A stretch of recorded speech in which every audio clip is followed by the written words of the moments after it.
Perdão das ofensas.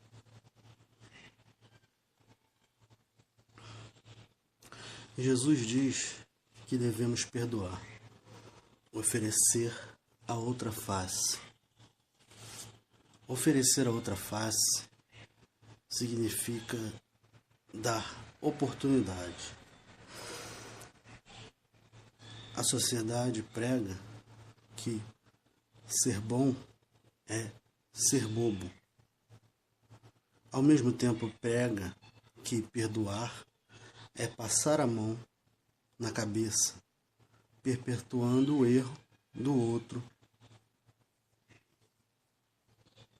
por aí. Mas não. Oferecer a outra face significa que você tem que enfrentar o sentimento negativo de ter tomado um tapa, entre aspas, em uma face, digerir esse sentimento, libertando o coração de toda negatividade e dando a oportunidade de um recomeço. Portanto, oferecer outra face significa não se vingar.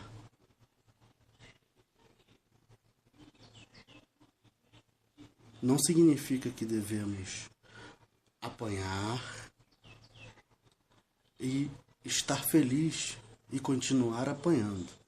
Não. Você pode colocar o seu limite. Você pode se esquivar para não tomar o segundo tapa. Você pode manter uma distância como prevenção. Mas o que você não pode é guardar a raiva no coração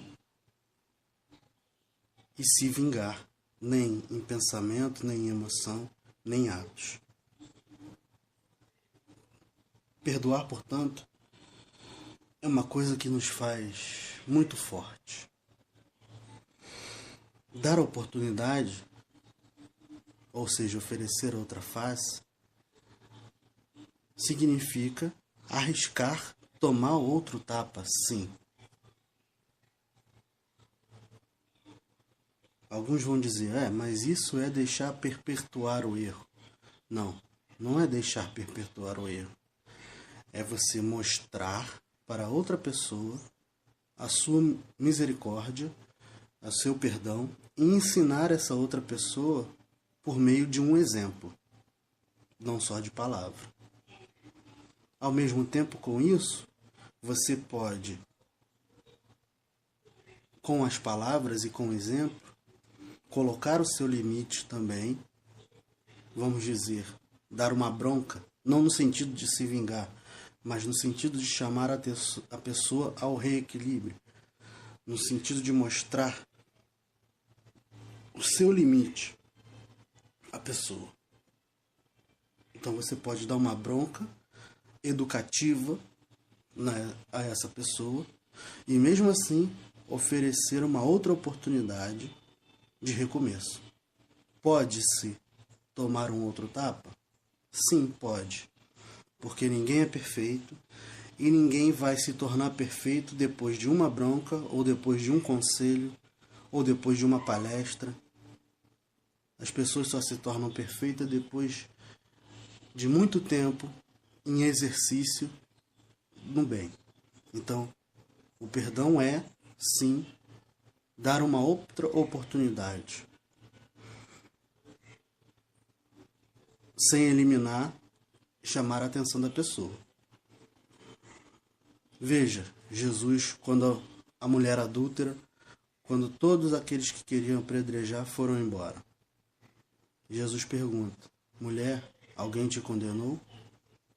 E ela diz, não, Senhor. E ele diz, nem eu. Vá e não peques mais. Ou seja, ele deu outra oportunidade a ela, mas ao mesmo tempo chamou-lhe a atenção dizendo para não pecar. É esse a nossa atitude. chamar a atenção, dar uma bronca. Mas, mesmo assim, dar uma outra oportunidade e não guardar o mal na mente nem no coração. Continuando aqui no livro, na esteira da evolução, quase sempre é impagável o montante de dívidas na contabilidade das ofensas. Eis um breve relato de tal verdade. Quando você é magoado, o ofensor se transforma em algoz e adversário, desajustando os seus sentimentos. Ou seja, quando você é magoado, você trata o outro, aquele que te magoou, como um carrasco, como um algoz. Isso significa que você guardou dentro de você. Isso significa que você não entendeu que aquela pessoa também tem o direito de errar e ela está errando. E você não está exercendo o seu direito de perdoar. Continuando. A ofensa caminha com você em qualquer lugar e hora, incendiando os seus pensamentos. Comentário. Isso significa que você guardou o mal dentro do seu coração. Existem pessoas que já têm 40, 50 anos, aconteceu algo de errado na infância, com a família, com o pai, com a irmã, com o irmão, ou com um amigo, e a pessoa traz aquele problema guardado no coração até hoje, aos 50 anos. Isso significa que a pessoa está cultivando o mal dentro dela há muito tempo. Ela não consegue esquecer. Ela se prende mais no lado negativo do que no lado positivo. Como eu disse no outro áudio, seria justo você, com 9 qualidades e um defeito, ser condenado a vida inteira por causa desse um defeito? Seria justo isso acontecer com você? Mas às vezes nós fazemos isso com os outros. As pessoas têm várias qualidades, também têm defeitos. Mas nós nos apegamos somente aos defeitos da pessoa e muitas vezes esquecemos a qualidade de um marido, de uma esposa, de um amigo, de uma amiga, de um parente.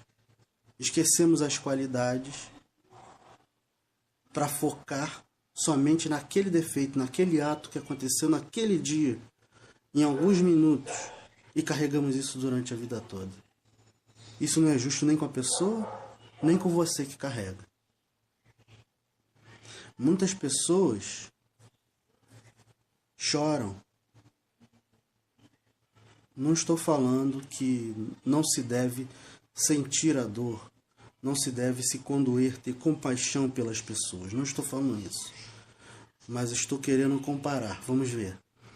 Existem pessoas, muitas pessoas hoje em dia, que choram horrores, que ficam emocionadíssimas por causa de um cantor, de uma cantora, de um artista,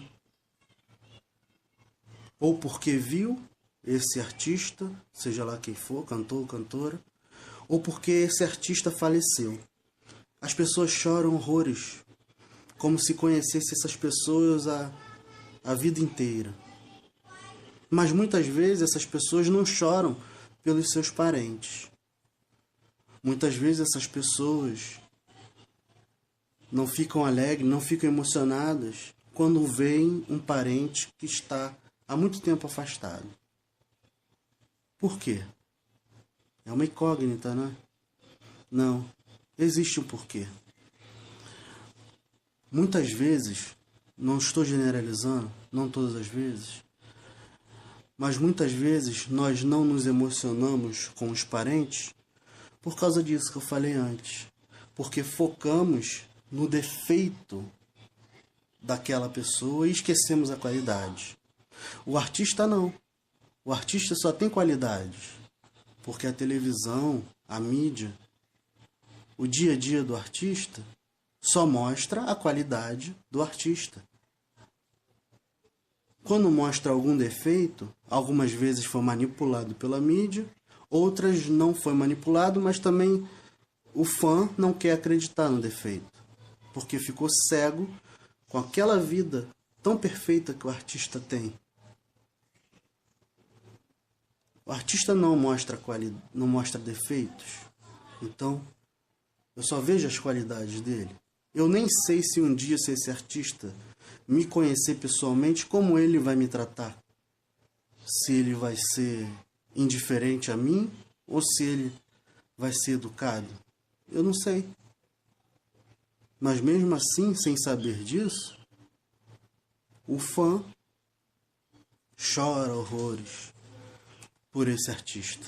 Não estou criticando o artista, não estou criticando o fã. É somente um pensamento para que nós possamos analisar. Devemos gostar do artista, mas devemos ter a consciência que não conhecemos esse artista pessoalmente e não sabemos como seria nossa relação numa convivência dia a dia. Não sabemos se esse artista ia nos tratar mal ou nos tratar bem. O que nós vemos ali ainda é uma vida ilusória, fantasiosa.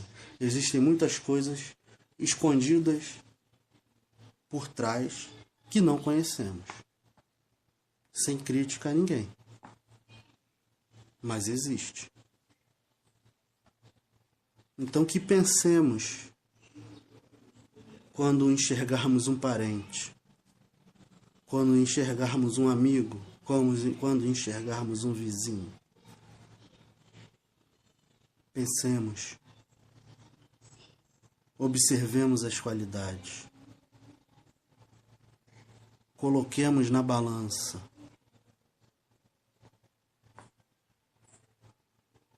Graças a Deus, vamos dizer, um exemplo. Graças a Deus eu tenho um marido que gosta só de jogar um futebol, mas que não é um drogado. Graças a Deus, meu filho me responde, mas ele é estudioso, ele tem notas boas. Assim, e por aí vai. Graças a Deus, meu irmão ele é irresponsável, ele é bagunceiro.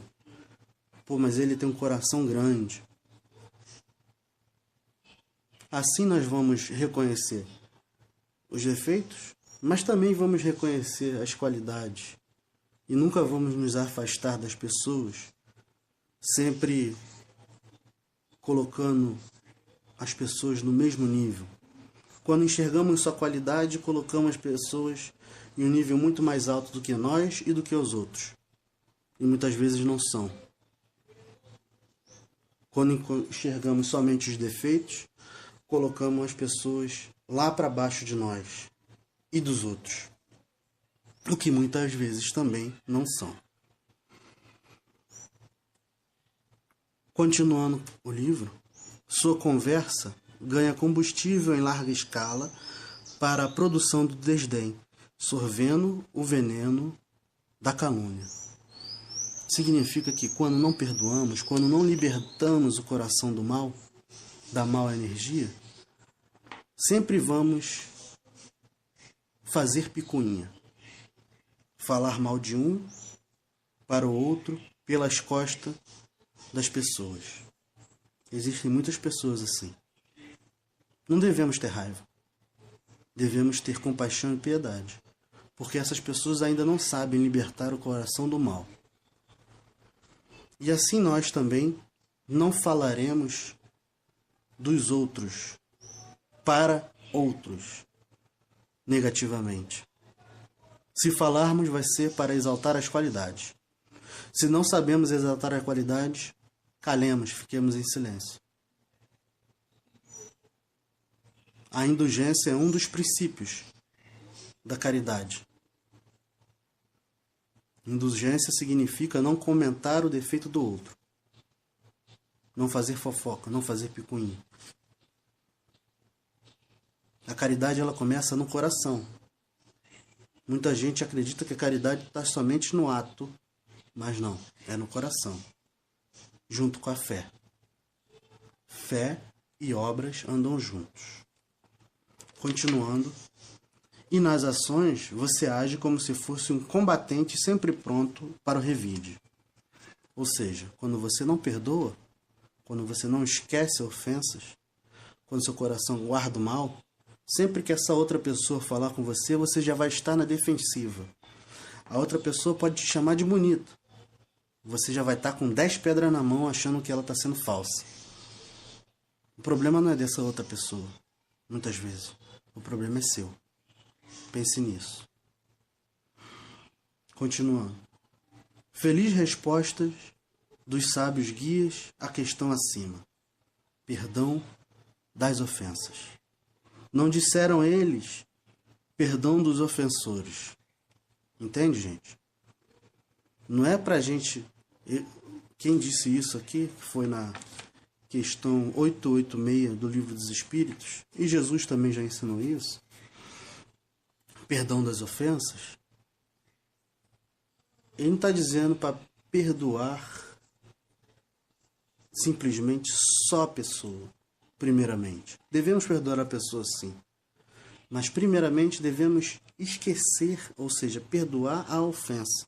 Libertar o coração da negatividade. Continuando. A diferença sutil está na dolorosa coragem de dissolver em si o asco da ofensa, independente do ofensor. Psicologicamente, gente, isso significa um problema do ego. Como eu já disse outras vezes, o ego é o animal ameaçado. A ameaça vem do medo. Toda vez que você se sente ofendido, na verdade, mesmo que inconscientemente, você está com medo de perder algo, de perder um posto. Posto que eu estou falando não é em relação ao trabalho, não. Perder um posto em relação à sociedade, vamos dizer, em relação à vaidade. De ser desmascarado, pode estar com medo. Medo de que a pessoa chame mais atenção do que você. Diversas coisas psicológicas que provocam medos inconscientes que muitas vezes você não sabe. Então a diferença, a questão, vamos dizer, de perdoar as ofensas está em você ter coragem de lutar contra você mesmo, digerir aquele problema, aceitando as diferenças, aceitando que o outro pode errar, independente de quem quer que seja, e abrir oportunidade para um recomeço. Você tem que passar por cima de você mesmo, tem que se tornar muito forte. Continuando. O perdão das ofensas é atestado de saúde espiritual e de alto amor. Por quê? Toda vez que você guarda essa negatividade dentro de você, você abre espaço, primeiramente, para doenças psicossomáticas, doenças emocionais, que também são espirituais. Ou seja, energias negativas guardadas dentro de nós, que vão, entre aspas, descer e se materializar no plano físico como doença.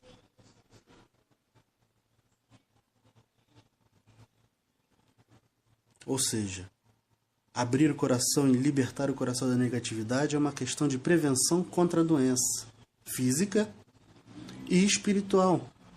Porque toda vez que você guarda essa negatividade, você também abre espaço para diversos tipos de obsessões, de larvas ou parasitas ou infecções astrais.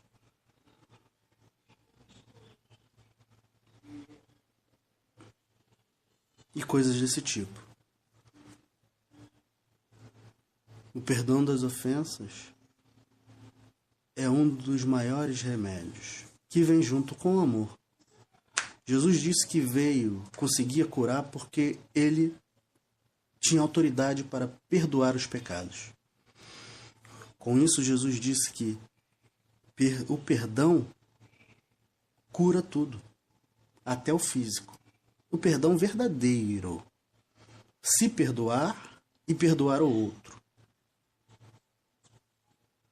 Se perdoar, se modificar e perdoar o outro. Isso traz cura. Que a paz de Deus esteja com todos, hoje e sempre, no coração de cada um.